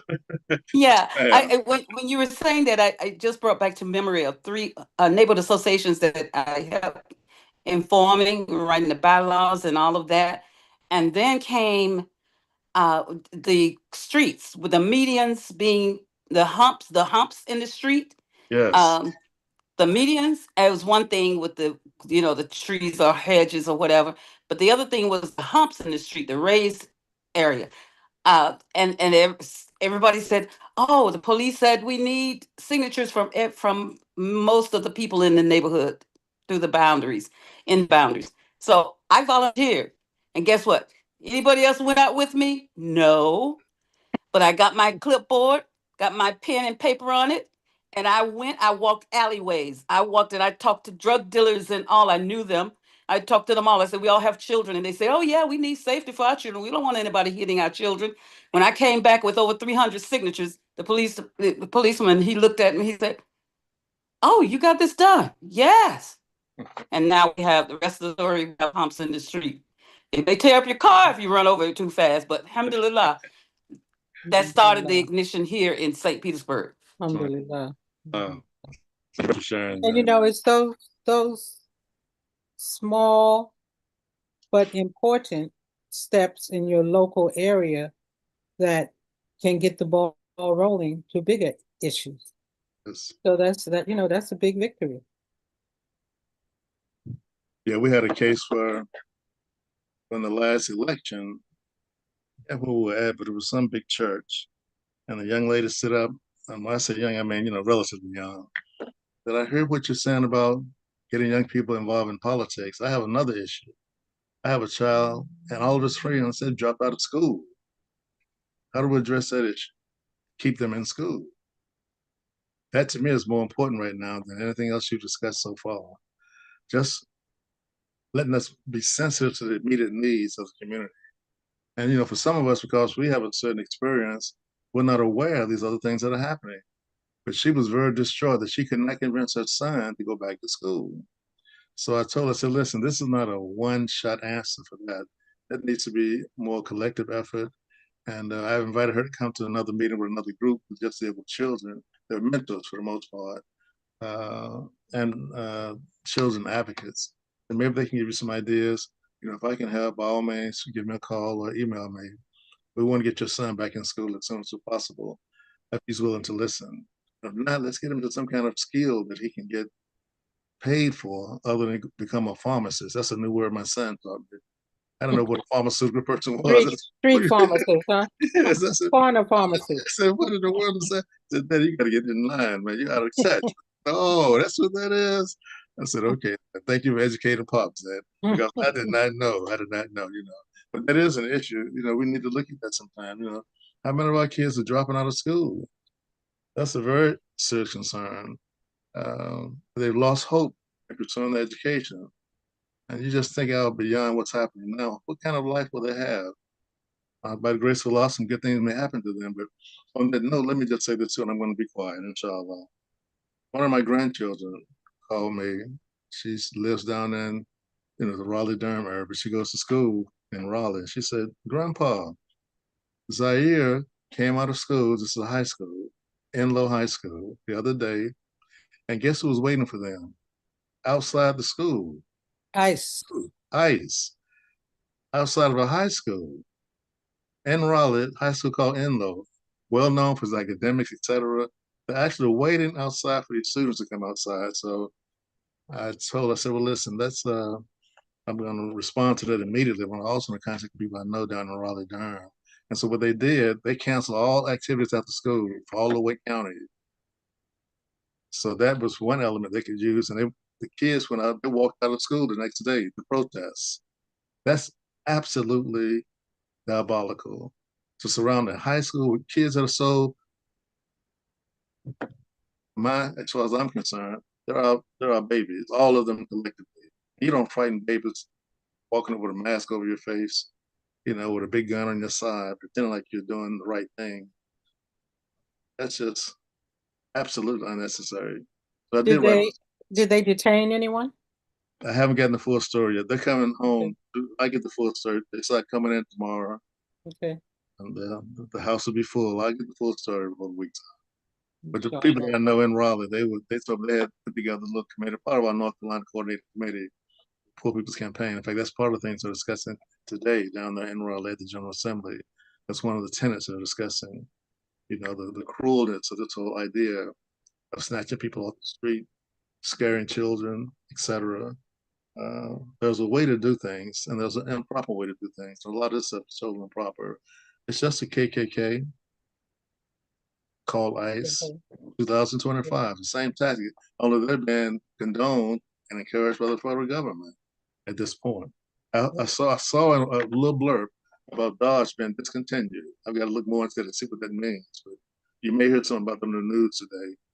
They have shortened I know what it's all about, though. It's just a strategy trying to use to make people relax. I know better. But they've officially discontinued the Dodge per se as a group, as an entity of the federal government, and they're going to ask those agencies to pick up what they were doing. So the foolishness is still going forward. All right, this last section, inshallah, then I'll let my hosts say what they like to say. It's on the same book on Islam and American Democracy. It's entitled, He Who Created Me Guides Me. Again, He Who Created Me Guides Me. And it's not that long, but let me read it because I think it's very, very important. In the Quran, when the mighty Pharaoh was trying to break the spirit of the prophet who was defying him, he warned the prophet that I could cut you loose now, and if I banish you or cut you loose, what are you going to do? How are you going to make it in this life? The prophet said to Pharaoh, the one who created me will guide me. Do you notice how he put that? What is he saying? I am guided through my own human creation. There is that Qibla, and I am guided through my own human creation. That is what he is telling the oppressive Pharaoh. He didn't have didn't have God with him. And Pharaoh didn't say, are you talking about the one who was standing by you there? No, there was actually around nobody for him to be talking to except Pharaoh. However, he knew that he didn't get his creation on his own, and that nor any other human being could design him, his creation, and make it come into existence. Therefore, he was saying that whatever gave me this marvelous creation left enough guidance in my own creation for me to follow, to make it on my own. Pharaoh, I don't need you. Now, that attitude to the degree, brothers and sisters, is somewhat good for us today. Our spiritual foundation has to be one that we know that we're right in spite of Pharaoh, and we work from that engine. Don't let Pharaoh discourage you. Know who created you. As they say in the church, know who you belong to and whose you belong to. In our situation, know that Allah gives all of us a specific design when he says, to each is given a goal to whom Allah turns him. So let's work as in a race with all that is good, inshallah. All right, let's open it up again for those who would like to make a comment. I see a couple of brothers, Brother Kareem Hamid, Brother Muhammad Sharif. Would you like to say anything at this point? The mic is yours.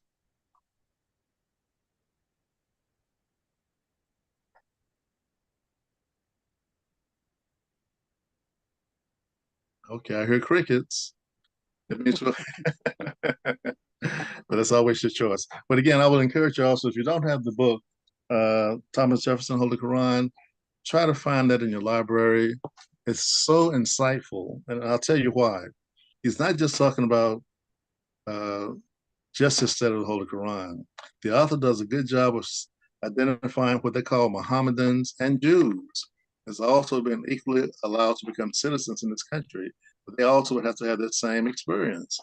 And you can imagine how few Jews there were in this country at that point, and they didn't even know at that point, according to her research, there were Muslims already here that came on the ships from Africa, et cetera. But they were trying to design a new idea of a new government that could not discriminate against people because of their religious background.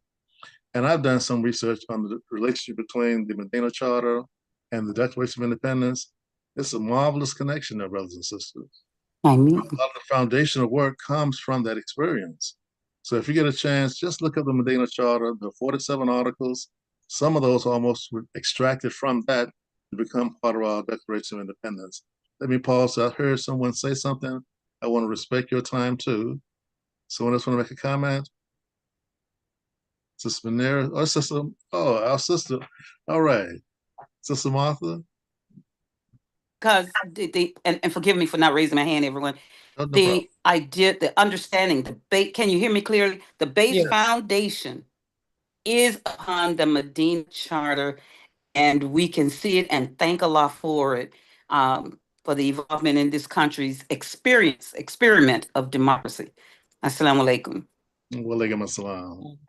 Yeah, there's much to be said about that. Several people have written articles about the Holy Quran and, of course, the U.S. Constitution. Maybe sometime we can discuss some of that going forward. But that initial study might be going into the Medina Charter. Some researchers identify that as the first document that gave rights to individuals in that time period. You're thinking about 622 era. At that point, if you were not a king or an empire leader, you were nothing. You did what the king said, or the empire leader said, or you paid the consequence. But this idea of giving individuals the right to voice themselves, that was a brand new concept that came out of the Medina Charter.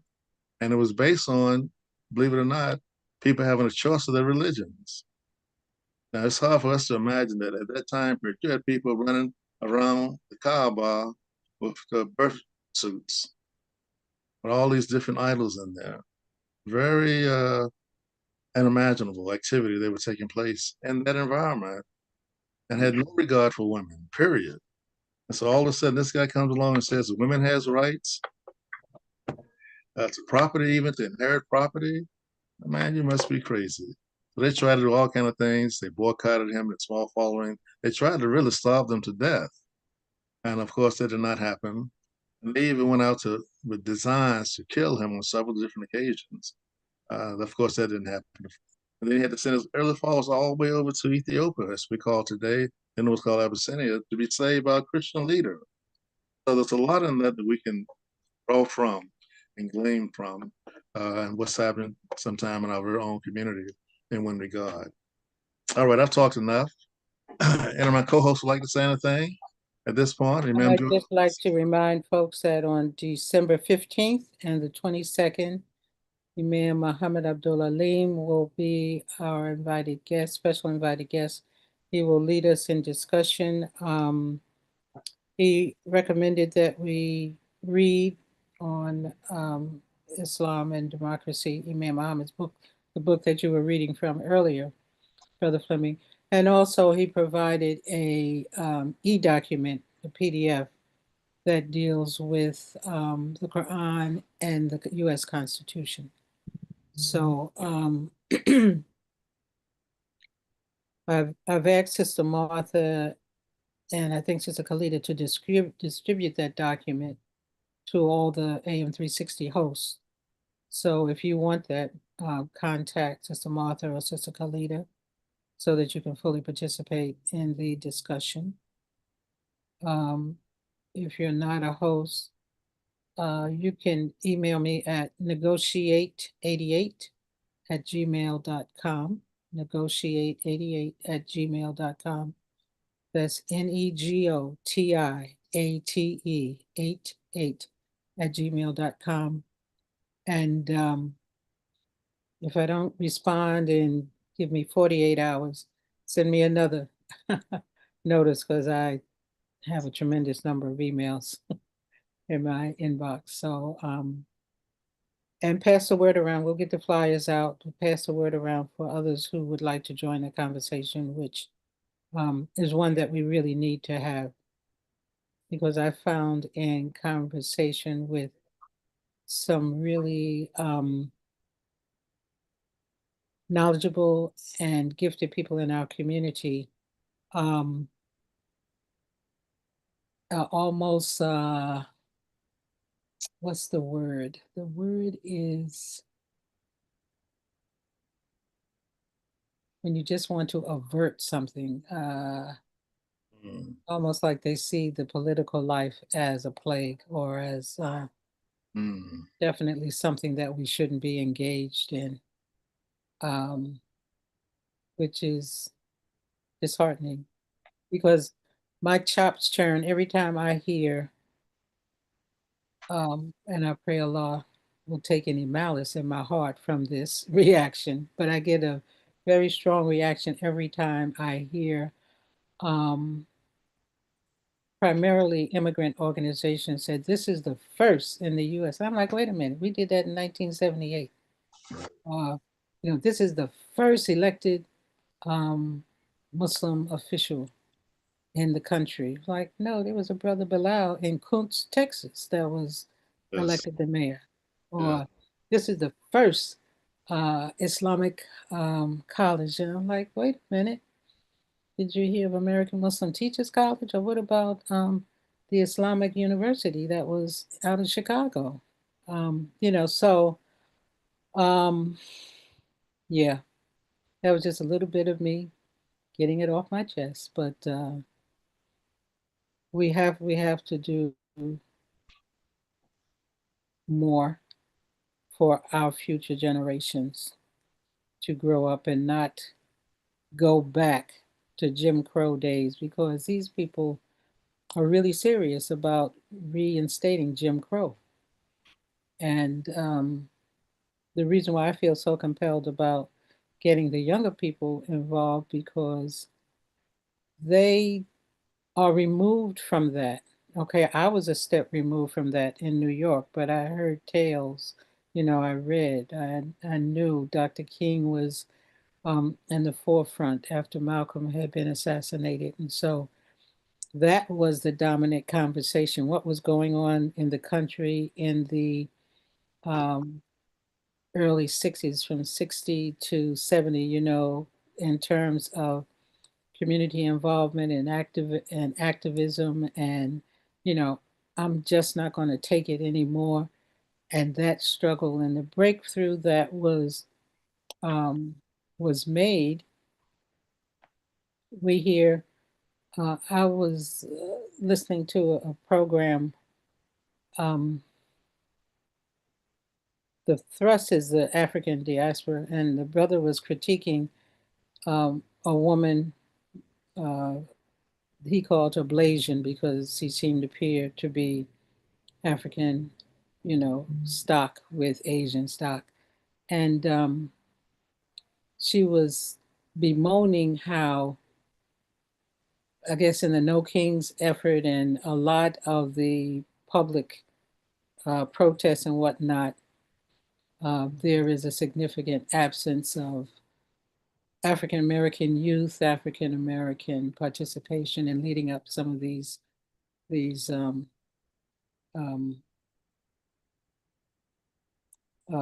protests.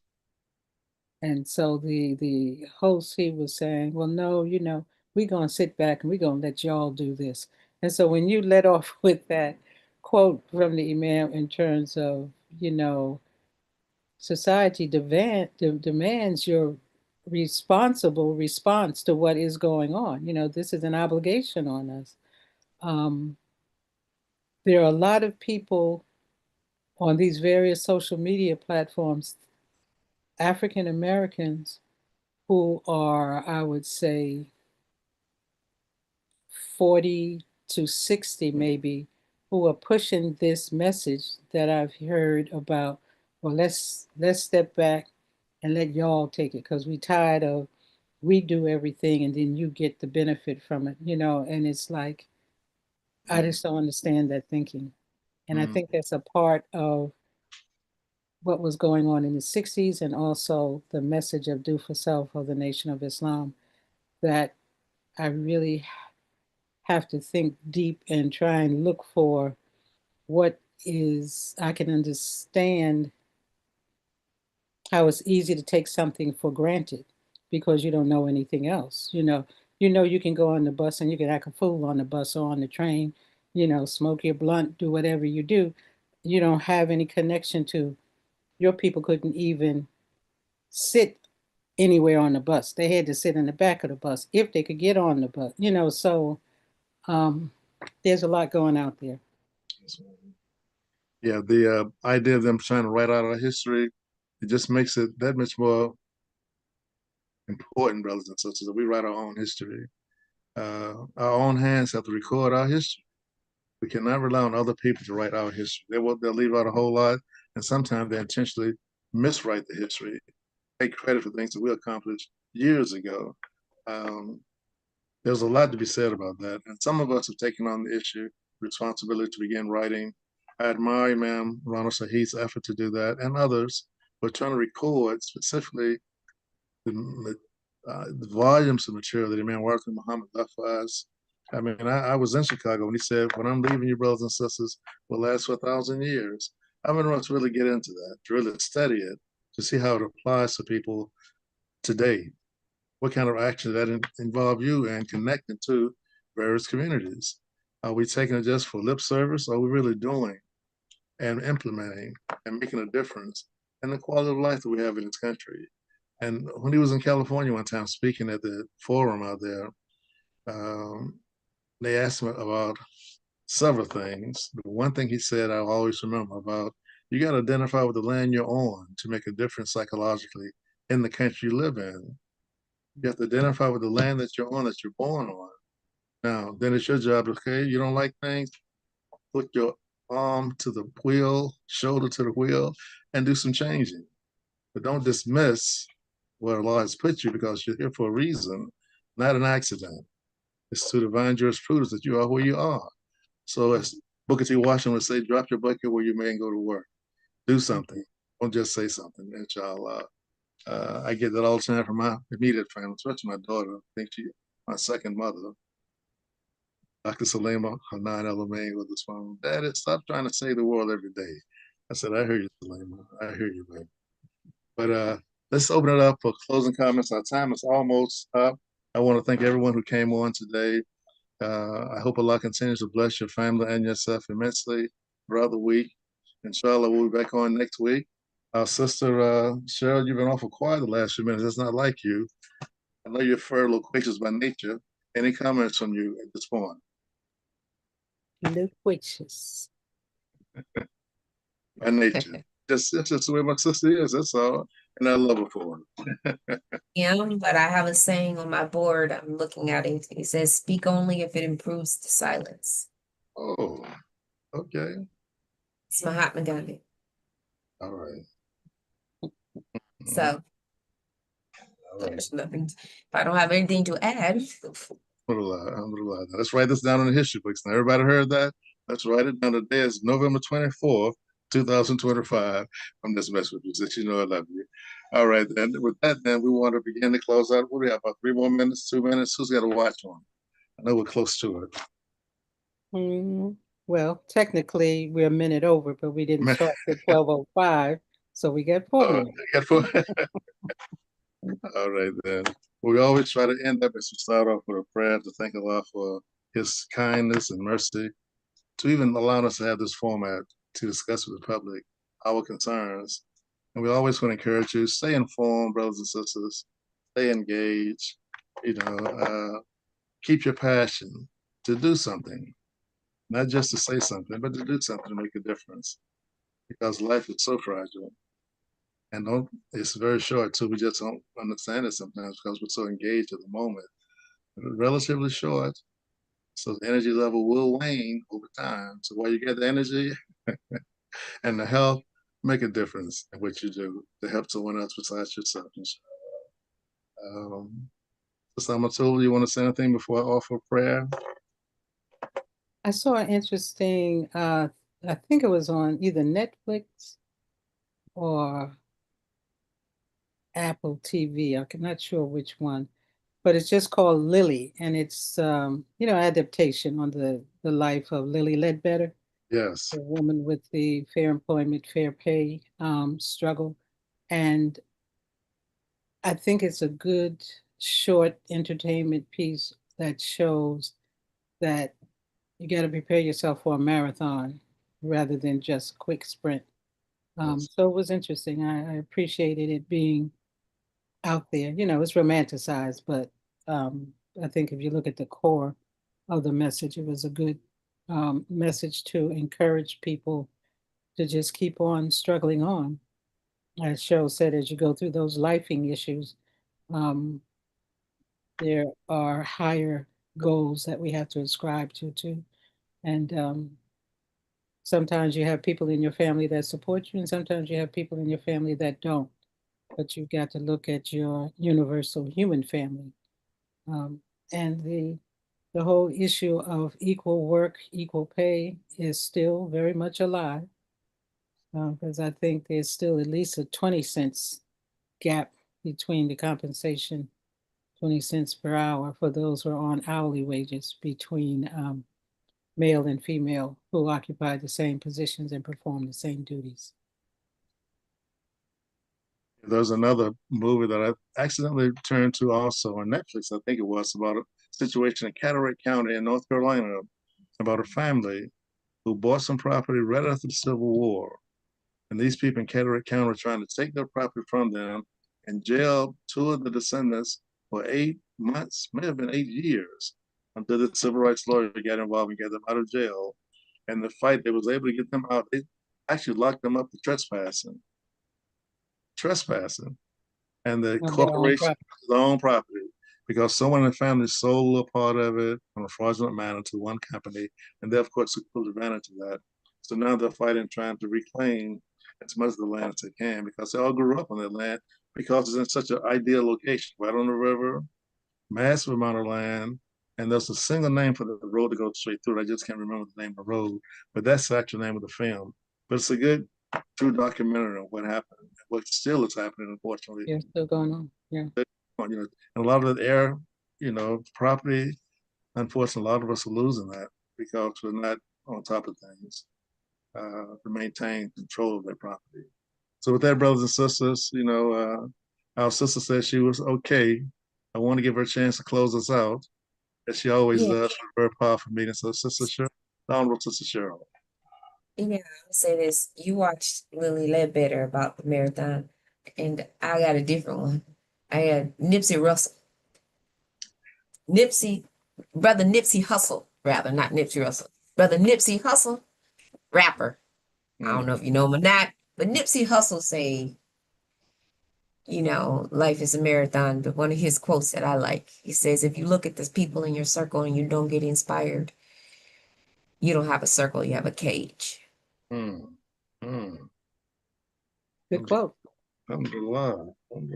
We all know he was gunned down in LA, and I remember when he was, because my sons met him when they were at Morehouse. And yeah, they took that one hard. He was, he said he just has a lot of really good ways of looking for things. He said, so I just say to you, there's a lot of inspiration you can take from different ways and from different people for different reasons and for different people from the different seasons in their life.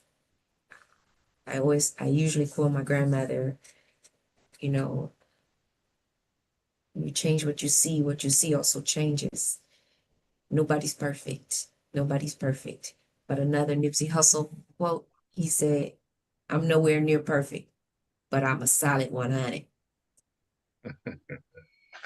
My husband called me solid last week. I didn't understand what he was talking about, but he did call me solid last week after we got off the show. So I'm solid, and I'd rather be solid than trying to. We're not gonna reach perfection, but I'm pretty solid. I'm a solid 100. So I leave you with stay solid. Well, I'll lead you with this last surah from the Holy Quran that we usually said in English, Al-Nas. We'll try to do most of it in Arabic this time, inshallah. أعوذ بالله من الشيطان الرجيم. Let me do the English version. All right. Say, I seek refuge in the Lord and cherish of mankind, the King or ruler of mankind, the Allah judge of mankind, from the evil whisperer, the same who whispers into the hearts among men and jinn, then withdraws us this whisper. Amen. I got to go back getting this phone off. All right, then. Thank you, brothers and sisters. Thank you, Brother Fleming. Thank you, Sister Cheryl. Thank Allah for you all. Yes. Thank you. Assalamu alaikum. Alaikum assalam.